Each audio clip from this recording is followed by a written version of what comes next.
Mark brushed his fingers across the worn badge clipped to his belt, feeling its weight more than the uniform draped over his shoulders. The mall lights glinted through the daytime bustle, shoppers moving in waves. He dropped behind a kiosk, pretending to browse watches. He needed to look casual, unnoticed. His target, a man named Julian, had just walked by, laughing with friends. Mark followed him at a distance.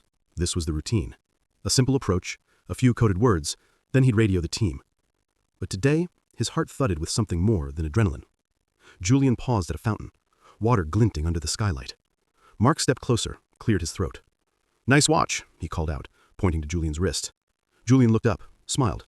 "Thanks, my father gave it to me." Mark nodded, offered a gentle grin. "That kind of gift stays with you." Julian nodded again. "Yeah."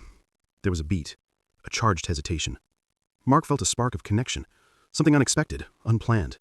And as he talked, Julian's eyes lingered on Mark in a way that made Mark's throat tighten. Later, in the quiet of Mark's car, he replayed the encounter. He was supposed to gather evidence, make the arrest. But his mind drifted to Julian's smile, the slight crease in the corner of his eyes, the way he tucks his hair behind his ear. It was dangerous to feel this way.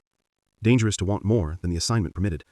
But Mark found himself smiling in the rearview mirror and wondering what it would be like to tell Julian the truth. To tell him, "You matter."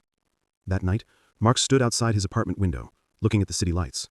The badge on his desk gleamed under the lamp. His phone buzzed. A message. "Thanks for the compliment today. Maybe next time we talk watches. You free for coffee?"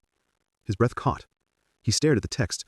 On one hand, everything inside him screamed, "No, stop, you can't, you're on duty." On the other, his heart whispered, "Yes." He pressed reply. "Yes, I'd like that." They met the next morning in a small cafe off Mall Row.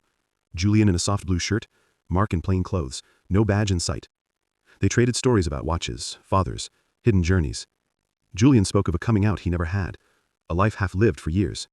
Mark listened and felt his own walls cracking. He admitted nothing of his job, only the burden of hiding. Julian's eyes warmed with understanding. The world outside buzzed, unaware of their quiet pact. Time slipped away.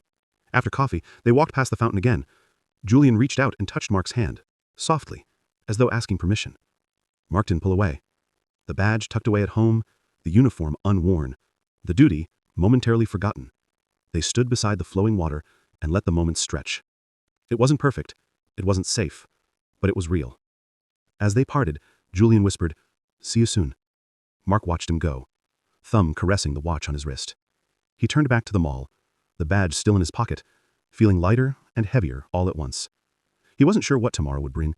His duty still waited, the job still demanded, but he knew one thing. The feeling burning in his chest had changed him, and maybe that change was the beginning of something brave, something honest, and something worth the risk.